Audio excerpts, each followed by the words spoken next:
Irmãos queridos, é uma honra para mim participar desta convenção. É a terceira vez que eu faço, 1990 no Rio, 2005 em Manaus e agora aqui na cidade de Recife. É um privilégio estar com vocês. Eu quero partilhar o texto de 2 Timóteo, capítulo 4, versos 6 a 18.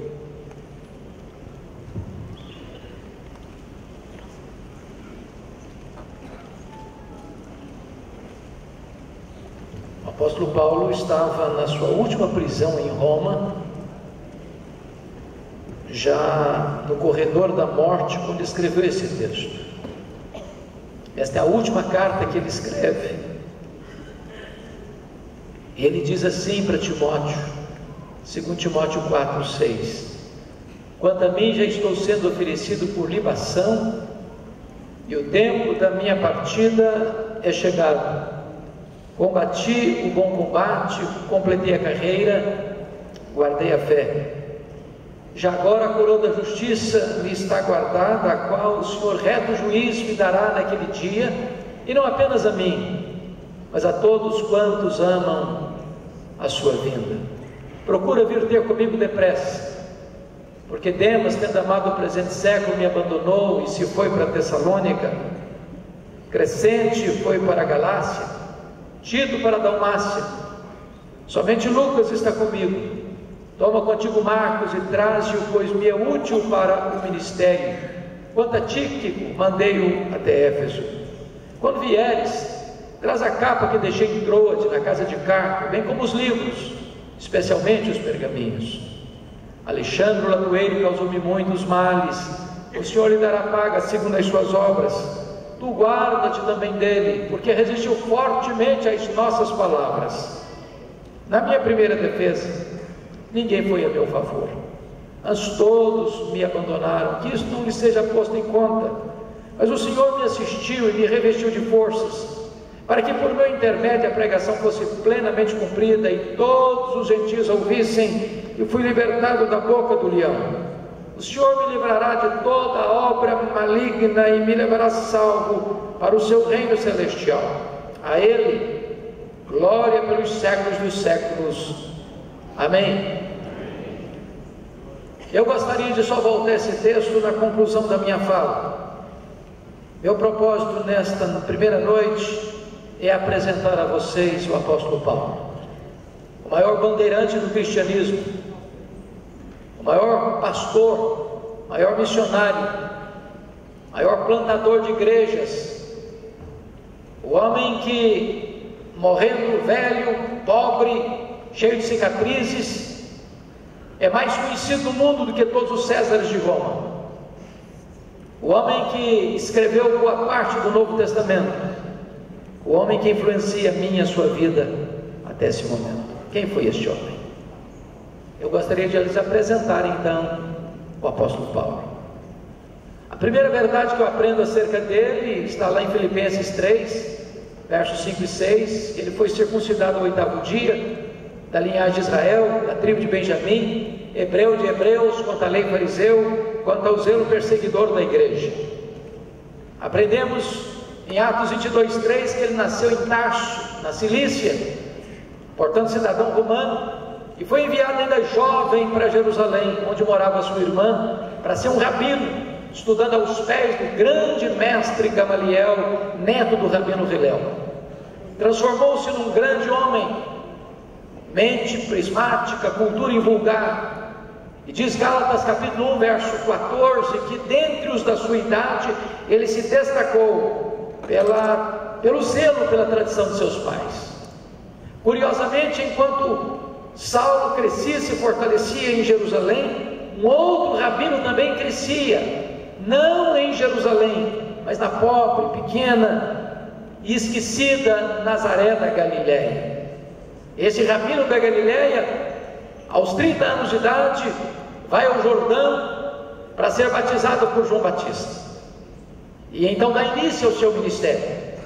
E diz a Bíblia que ele ensinava não como os escribas e fariseus, mas ensinava como quem tinha autoridade. Os cegos viam, Os coxos andavam, os surdos ouviam, os mudos falavam, os leprosos eram purificados, os mortos ressuscitavam, e aos pobres era pregado o evangelho do reino.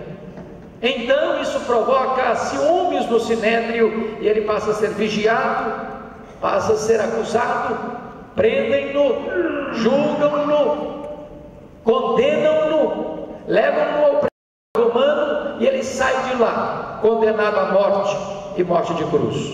Crucificam-no, sepultam-no, para alívio do sinédrio judaico. Mas, no primeiro dia da semana seguinte, uma notícia explode em Jerusalém, com uma bomba no arraial do inimigo.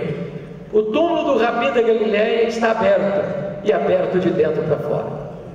Isso provoca uma verdadeira comoção e convulsão em Jerusalém.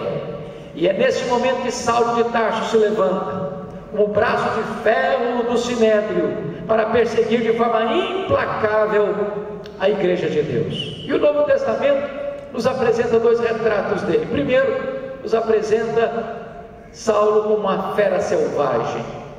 Quando Atos 9:1 diz que ele respirava ameaças de morte, isso é a mesma figura no grego para uma fera selvagem que salta sobre a sua presa para devorá-la. Saulo era uma fera selvagem. Se não, vejamos 1 Timóteo 1,13, ele mesmo se define como um blasfemo, um insolente, um perseguidor da igreja.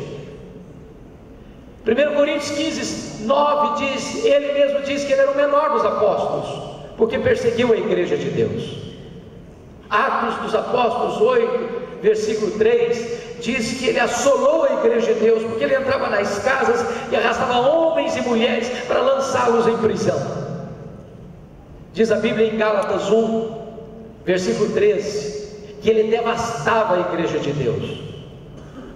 Mas diz Atos 9, versículo 22, que ele exterminava aqueles que professavam o nome de Cristo.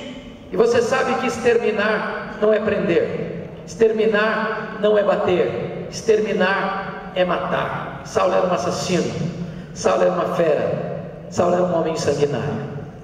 Se não, vejamos ainda, Atos 22:4 diz que ele perseguiu o caminho, ou a religião do caminho, até a morte. Ele não só persegue os cristãos, ele persegue a religião dos cristãos, ele persegue o caminho. Diz Atos 26, versículo 9, que ele entendia que devia fazer muitas coisas contra o nome de Jesus. Em outras palavras, ele não persegue apenas os crentes, não persegue apenas a religião dos crentes, ele persegue o Deus dos crentes, ele persegue a Jesus. Atos 26:10 diz que ele encerrou não poucos, não alguns, mas muitos dos santos em prisões, e contra esses muitos dava o seu voto quando os matavam. Em outras palavras, ele mandou matar muita gente.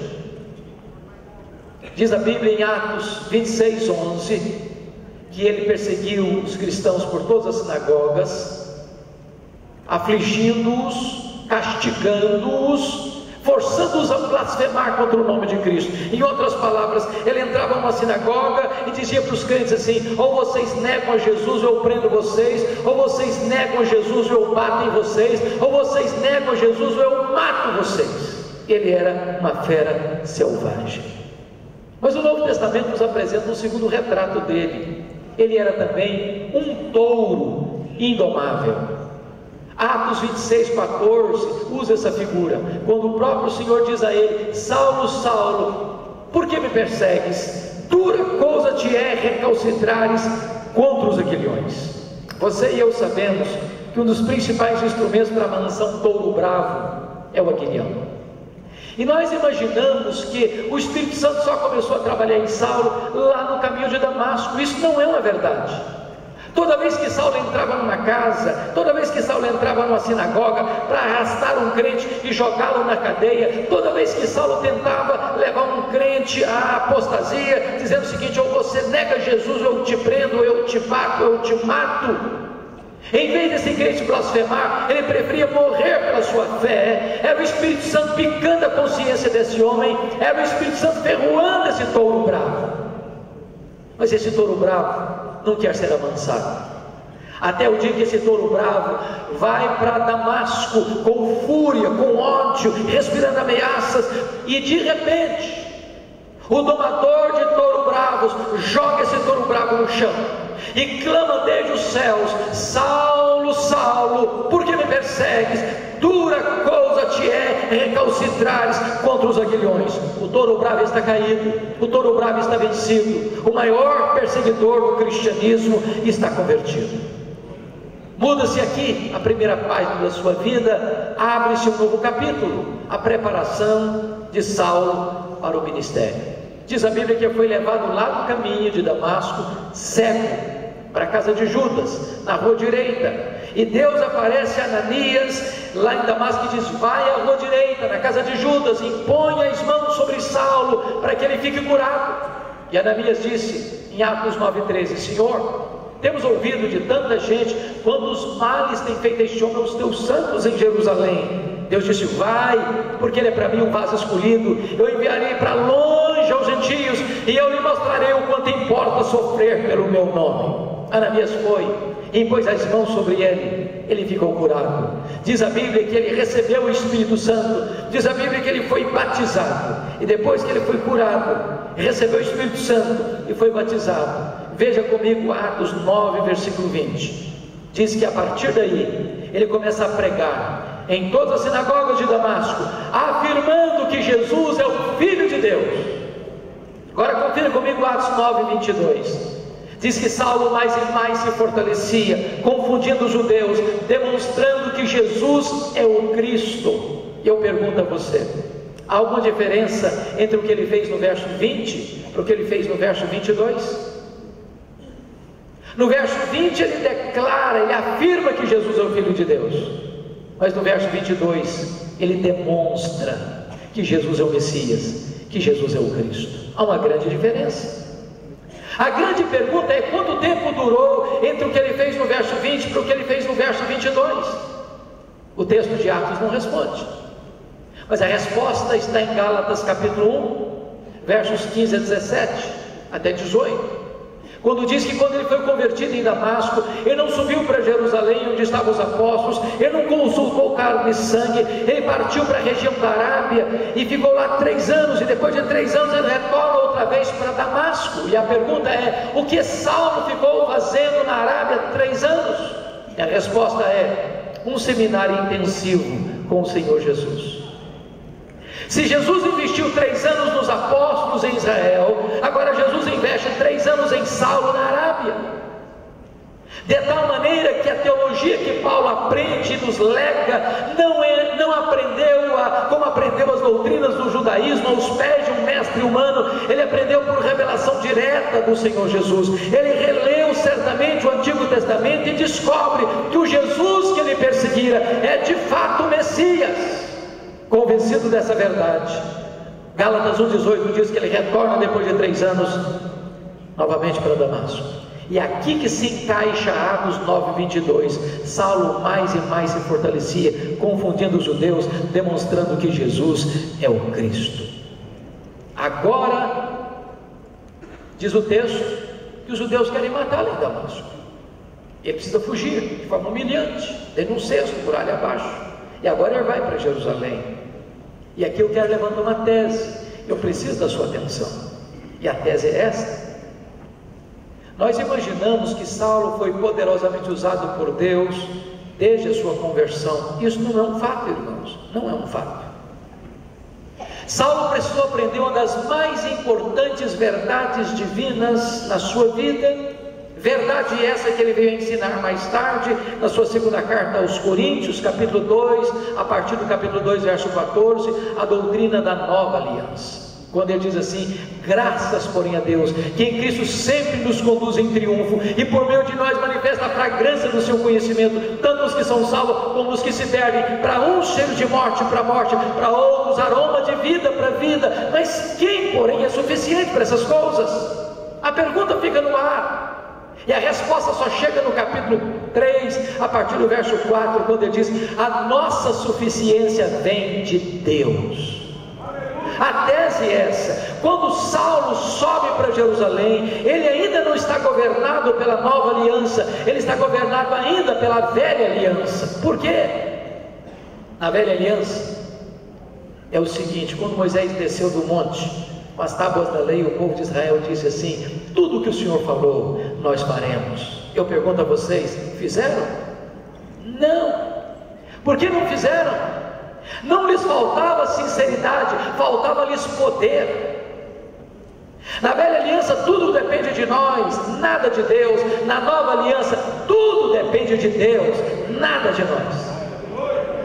Então, quando Saulo sobe para Jerusalém, ele está governado pela velha aliança, porque ele sobe imaginando o seguinte: eu vou ser o grande líder da igreja de Jerusalém, eu tenho o melhor currículo, eu tenho a melhor formação, eu tenho a melhor performance. E ele tinha motivos para pensar assim.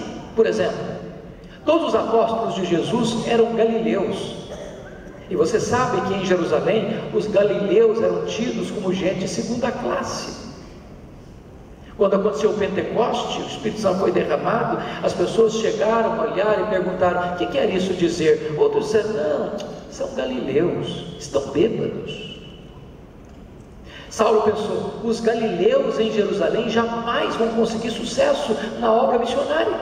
Segundo lugar, os apóstolos de Jesus eram homens iletrados. E Jerusalém era a capital intelectual da teologia. Lá estavam os escribas, lá estavam os doutores da lei, lá estavam os fariseus, lá estava o sinédrio. E ele pensou: esses homens, além de galileus, são incultos, nunca vão conseguir sucesso aqui. Terceiro, ele, Saulo, havia perseguido a igreja de Deus em Jerusalém. Ele, Saulo, fora criado em Jerusalém. Ele, Saulo, tinha completa liberdade para andar livremente pelos corredores do poder eclesiástico em Jerusalém.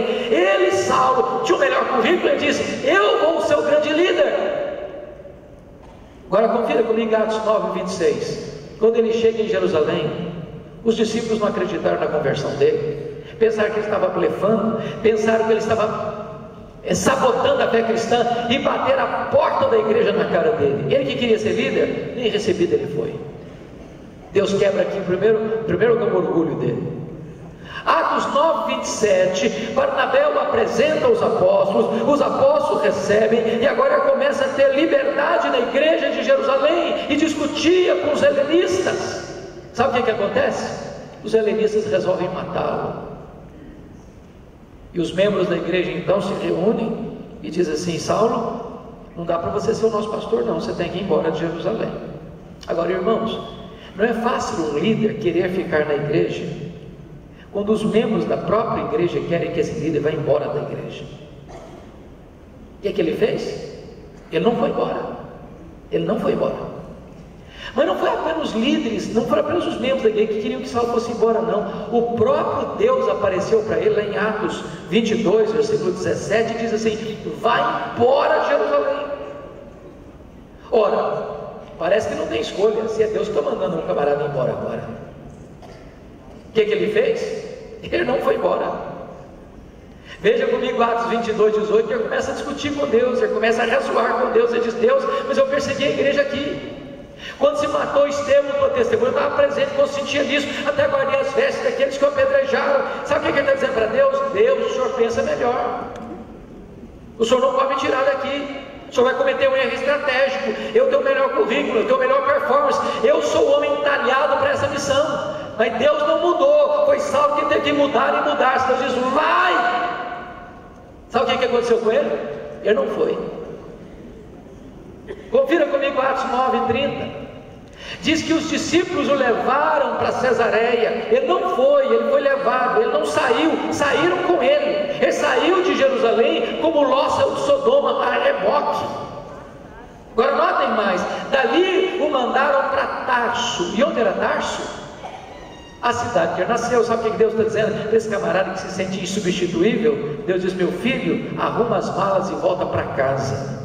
Se você pensa que eu preciso de você, é você que precisa de mim. Sabe quanto tempo ele ficou no molho, no anonimato, longe dos holofotes? Um homem que pensava que ele era insubstituível? 10 anos. 10 anos. Mas o pior não tinha acontecido. Diz Atos 9:31, que no dia que Saulo arrumou as malas e voltou para casa, a igreja de Jerusalém passou a ter paz e passou a crescer. Você quer coisa pior para um líder do que isso? No dia que vai embora da igreja, todos os problemas da igreja se resolvem. É que Deus estava trabalhando nele, para depois Deus trabalhar através dele. Primeiro ele tem que depender que tudo depende de Deus, nada depende de nós. Depois acontece um avivamento em Antioquia da Síria. Barnabé vai para lá, lembra-se de Saulo, e Atos 11:25 diz que pega Saulo, leva para Antioquia, que era a terceira maior cidade do mundo, e eles ensinam uma multidão de discípulos. E agora, enquanto a igreja ora e jejua, o Espírito Santo diz: separai-me agora a Barnabé e a Saulo para a obra que os tenho chamado. Presta atenção, o Espírito Santo não mandou separar Saulo e Barnabé, mandou separar Barnabé e Saulo. Você foi reserva alguma vez? Já andou na sombra de alguém alguma vez? Ele não era o líder, ele era o liderado. Deus estava trabalhando nele, até que chega em Pafos. O procônsul quer ouvir o evangelho, seu mágico a tiracolo quer impedir que ele escute o evangelho. E diz a Bíblia que Saulo, cheio do Espírito Santo, diz para o mágico assim: ó servo do diabo, até quando perverterás os retos caminhos de Deus? Pois ficarás cego. O mágico fica cego, os olhos da alma do governador são abertos, e diz o texto que a partir de Pafos, Saulo deixa de usar o seu nome judaico Saulo para usar o seu nome romano Paulo, e a partir dali ele se transforma no grande líder do cristianismo. O jovem João Marcos, que era auxiliar dos dois missionários, os deixa e volta para casa em Jerusalém. E diz a Bíblia que agora Paulo e Barnabé sobem as montanhas do Cáucaso e vão lá para as alturas das montanhas na Galácia do Sul, na primeira viagem missionária, para plantar igrejas em Antioquia da Pisídia, Icônio, Derbe e Listra, com lágrimas, com sangue, mas deixando igrejas plantadas e liderança estabelecida. Agora Atos 14:26 diz que eles retornam agora para Antioquia, e eles agora vão dar testemunho. E o testemunho deles é mostrar quanta coisa fizera Deus por intermédio deles, e como Deus abriu a porta do evangelho para os gentios. Notem isso, irmãos. Eles relatam quantas coisas fizera Deus e não quantas coisas fizeram eles. Quem faz a obra é Deus, nós somos apenas os instrumentos. Apenas os instrumentos. Agora notem isso: quando a obra de Deus avança, os inimigos se levantam. Não há obra de Deus sem oposição. Diz Atos 15:1 que os fariseus desceram de Jerusalém e disseram para os crentes gentios o seguinte: se vocês não se circuncidarem, vocês não poderão ser salvos. Ora, a teologia não é boa, porque eles estão agregando à fé em Cristo mais alguma coisa. Eles estão dizendo que a graça não é suficiente, eles estão dizendo que só a fé em Cristo não é suficiente. E eu vou lhes dizer algo: se a teologia não é boa, quanto mais se prega, pior fica. Então é preciso melhorar a teologia, é preciso resolver o problema teológico. Há um concílio para tratar do assunto. O assunto é tratado, o assunto é resolvido. Só a fé em Cristo é o suficiente para a salvação. Decisão tomada, decisão escrita, comissão nomeada, para se ler o documento em todas as igrejas gentílicas. Agora a teologia está boa. Agora Paulo chega para Barnabé e diz: Barnabé, vamos voltar para a segunda viagem missionária. E Barnabé diz: vamos voltar sim, Paulo. Só um detalhe: o meu primo João Marcos quer voltar conosco. E Paulo endureceu aqui, radicalizou aqui, diz: comigo ele não vai. Eu não acho justo levarmos aquele que nos abandonou desde perto da Panfilha. Esse menino não serve para ir comigo. E diz a Bíblia que houve tal desavença entre Paulo e Barnabé que eles não puderam caminhar juntos mais. Nota de rodapé: os líderes da igreja não deviam brigar, mas às vezes brigam. Os líderes não deviam ter desavença, mas às vezes têm. Agora, coisa boa: até quando os líderes erram, o plano de Deus não pode ser frustrado. Agora, em vez de uma caravana, tem duas. E o projeto de Deus passa por Paulo e Barnabé, Paulo e Silas, digo, porque Paulo pega Silas e vai para a região, Barnabé pega o João Marcos e vai para Chipre, e eles querem entrar na Ásia, diz a Bíblia, e o Espírito Santo os impede. Quando Paulo então escuta a voz de um varão macedônio: passa a Macedônia e ajuda-nos.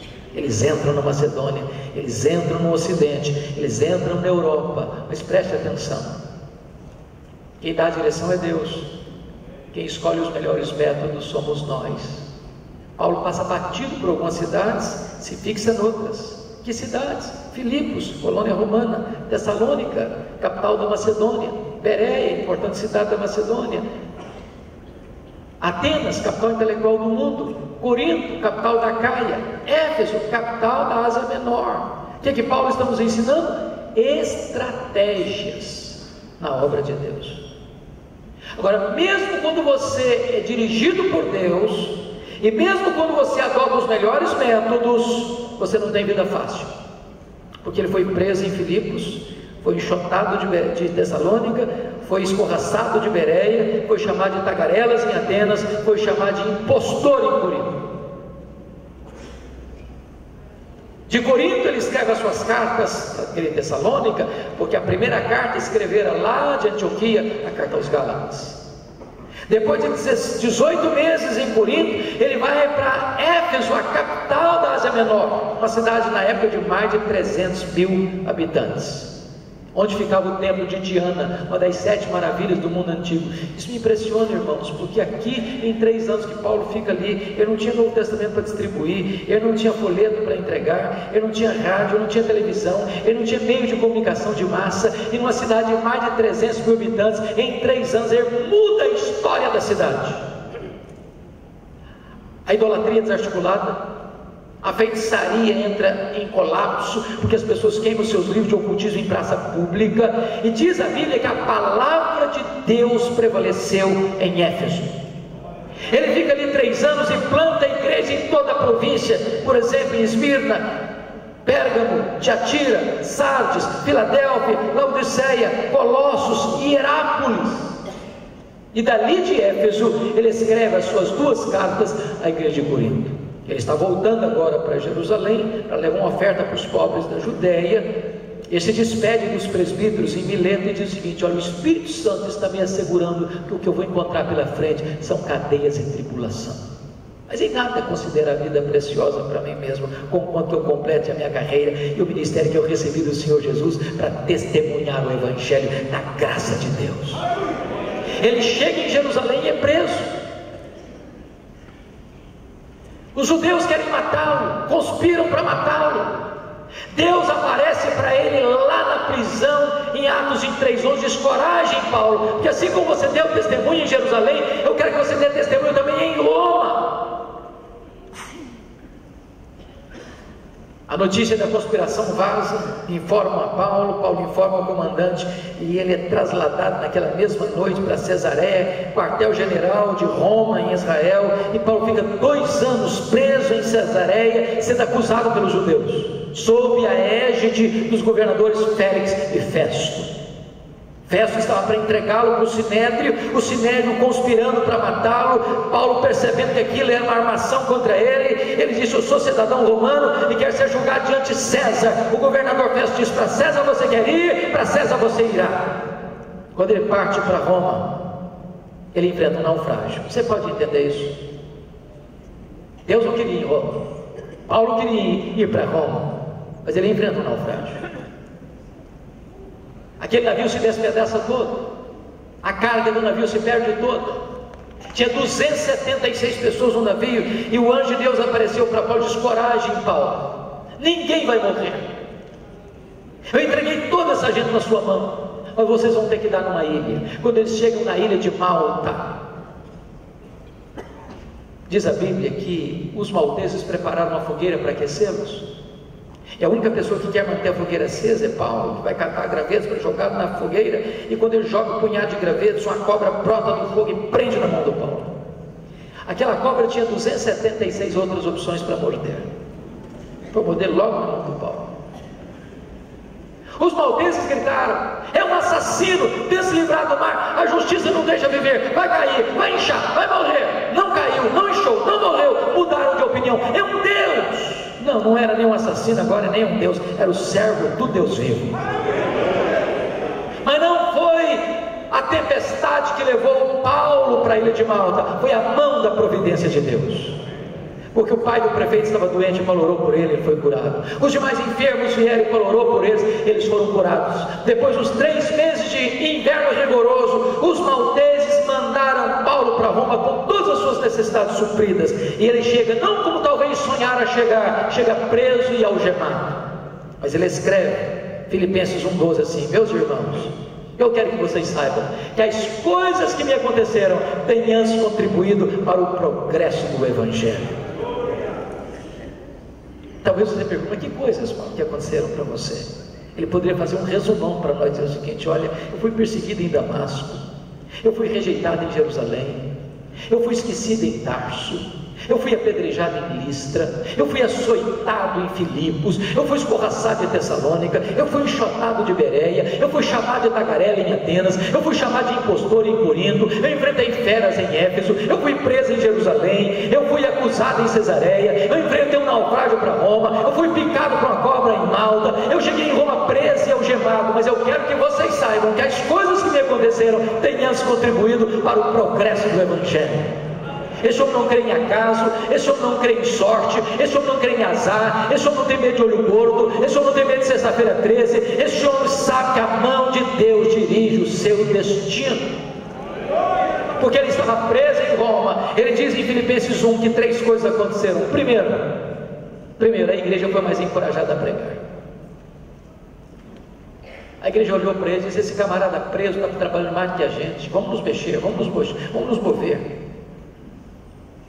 Segundo, porque Paulo estava preso, diz ele, toda a guarda pretoriana tomou conhecimento das minhas cadeias em Cristo. O que era a guarda pretoriana? Era a guarda de elite do imperador. Eram soldados da mais alta patente do império. Eram 16.000 soldados de escola.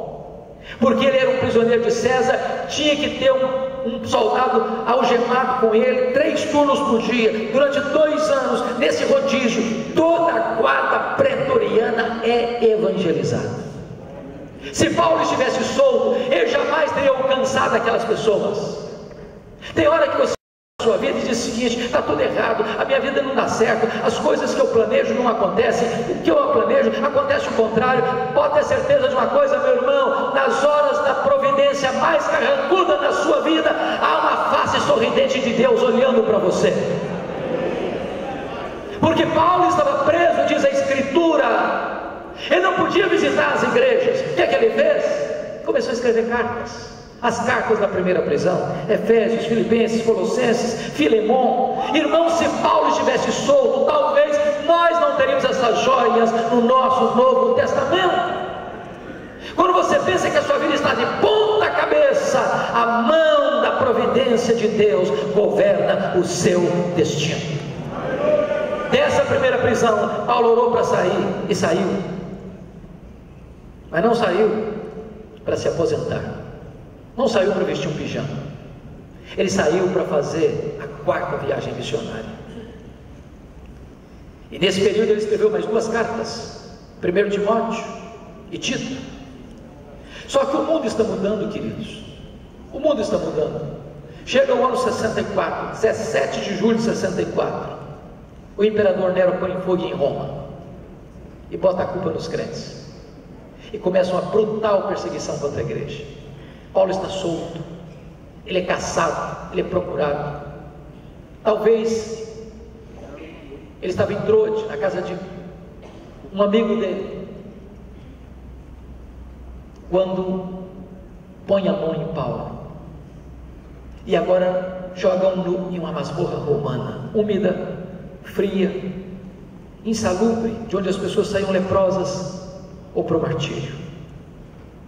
Pois é desta segunda prisão de Paulo em Roma que ele escreve a sua última carta, 2ª carta a Timóteo. E agora eu gostaria que você abrisse o texto que nós lemos no começo, porque eu quero encerrar, e eu quero olhar com você algumas verdades que estão aí. A grande pergunta que eu faço a você é a seguinte: como é que esse homem se sente?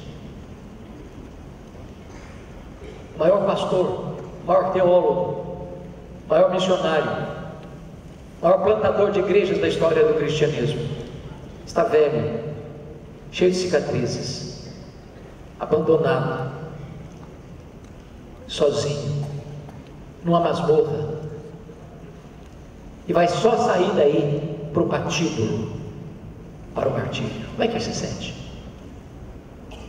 Se Paulo fosse examinado à luz da teologia da prosperidade, ele seria um fracasso total. Como é que ele se sente? Primeiro, ele vai fazer uma avaliação do seu passado. Confira comigo o verso 7.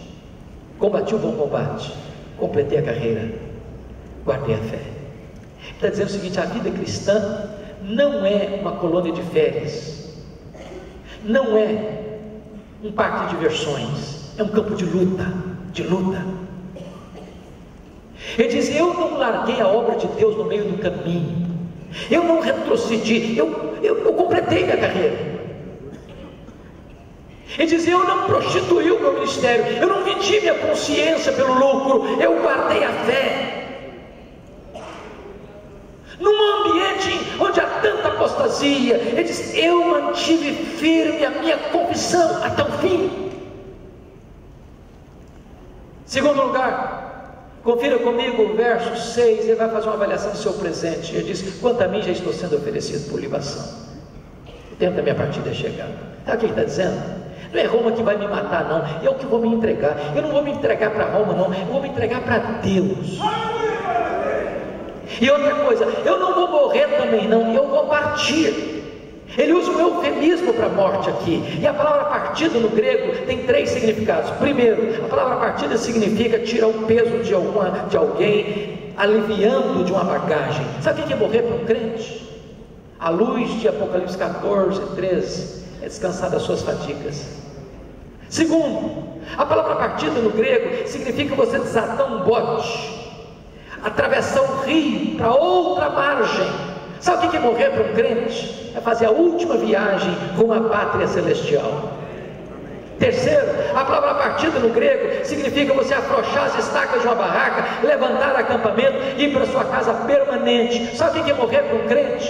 É mudar de endereço, é ir para a casa do Pai. Paulo não está com medo de morrer, porque sabe em quem tem crido e sabe para onde está indo. Mas em terceiro lugar, Paulo vai fazer uma avaliação do seu futuro. Ele diz no versículo 8 assim: já agora a coroa da justiça me está guardada, a qual o Senhor reto juiz me dará naquele dia, não apenas a mim, mas a todos quantos amam a sua vinda. Sabe o que ele está dizendo? Eu não estou indo para o cadafalso, eu não estou indo para enfrentar a espada de Roma, eu estou indo para o trono de Deus, onde eu vou receber a minha recompensa. Certeza, paz, equilíbrio, convicção. Mas irmãos, Paulo não é um super-homem, Paulo é um homem que tem sentimentos, e ele não tem nenhuma vergonha de compartilhar conosco o que ele está sentindo. Ele enfrenta alguns dramas antes de morrer, e o primeiro drama que ele enfrenta é o drama do abandono. Olha comigo o versículo 9, procura vir ter comigo depressa. Olha comigo o verso 21, vem meu filho, mas vem antes do inverno. Olha comigo o versículo 11, quando você vier, filho, traz contigo Marcos, ele me é útil para o ministério. Lembra disso? Atos 15, 36 a 41, esse rapaz não serve para mim, comigo ele não vai, eu não quero trabalhando comigo. Agora Paulo, velho, cheio de cicatrizes, está dizendo o seguinte: eu quero esse menino perto de mim, eu quero botar minha cabeça no ombro dele antes de morrer, eu preciso dele na minha companhia, ele é útil para mim. Deixa eu dizer uma coisa para você, meu irmão, nunca é tarde demais para você se arrepender, para você construir pontes de contato onde você um dia cavou abismos, para você se aproximar de alguém que um dia você se afastou. Em nome de Jesus, é hora de você, mesmo sendo grande homem, se humilhar, porque você nunca é tão grande como quando você se humilha. Segundo drama que Paulo está enfrentando, irmãos, é o drama do abandono. Olha comigo o verso 10, porque Demas, tendo amado o presente século, me abandonou. Não é fácil ser abandonado. Não é fácil ser abandonado no final da vida. Não é fácil ser abandonado quando você mais precisa de ajuda.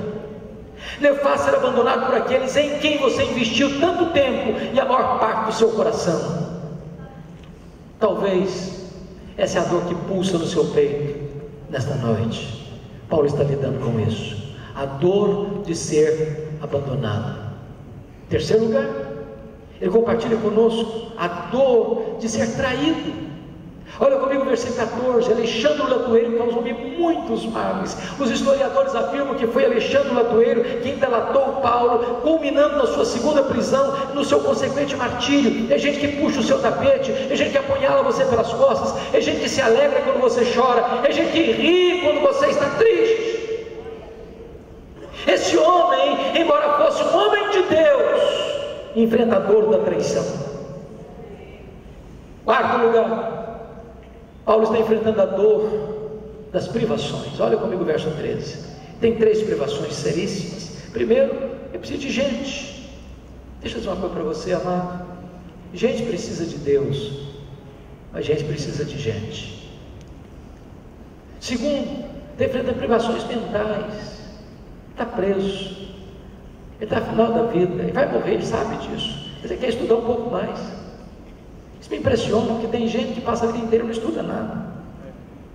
Traz os meus livros, traz os meus pergaminhos.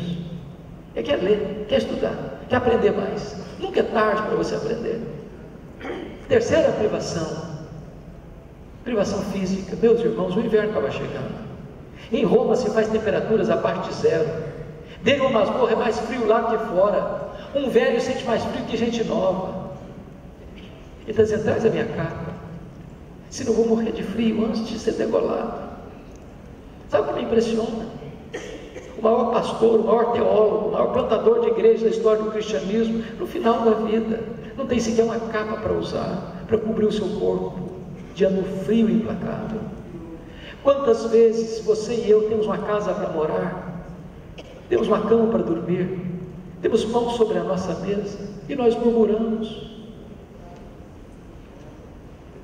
Quinto lugar, Paulo enfrenta o drama da ingratidão.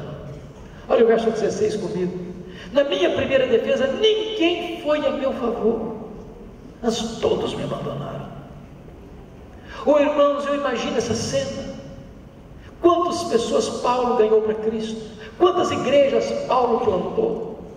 Agora que precisa de alguém do lado dele, naquela audiência, e ele podia talvez imaginar: vai ter um exército de crentes lá para me defender. Não aparece ninguém. Ele não está preso agora, irmãos, como um apóstolo, não. Ele está preso como um bandido.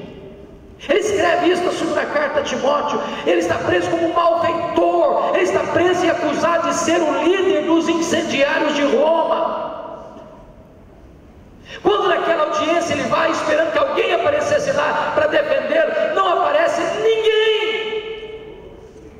Meu amado irmão, em nome de Jesus, se você colocar suas expectativas nos homens, você pode se frustrar, porque os homens podem deixar você na mão na hora da sua maior necessidade.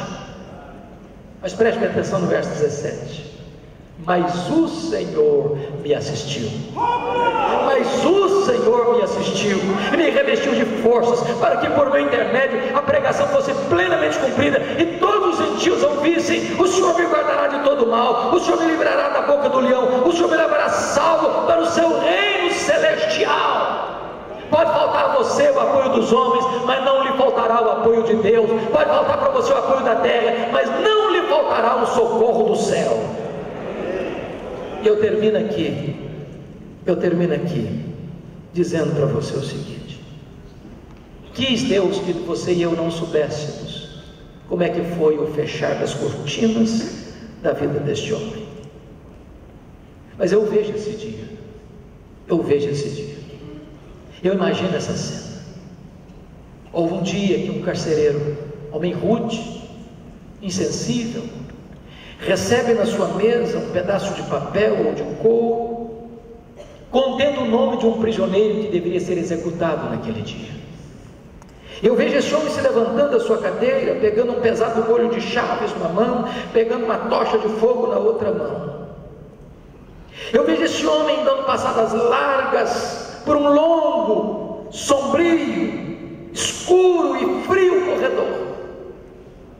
Eu vejo esse homem abrindo uma pesada porta de ferro. Eu vejo esse homem entrando naquela masmorra fria e escura, com a tocha de fogo na mão, e perguntando assim: prisioneiro Paulo, prisioneiro Paulo, prisioneiro Paulo. E lá no final da masmorra o velho responde: sou eu estou aqui. Ele é acorrentado, ele é retirado daquela masmorra, ele percorre aquele longo, úmido, frio corredor. Ele chega no local do batismo, e o carcereiro olha para ele e diz: você quer dizer algumas palavras antes de morrer? E Paulo diz: eu quero. Talvez o carcereiro pensasse que Paulo fosse expressar a sua mágoa, a sua dor, a sua revolta por estar velho, cheio de cicatrizes, pobre, abandonado, esquecido. Mas o velho apóstolo ergue os olhos aos céus, diz a ele: ao Senhor Jesus, glória pelos séculos dos séculos.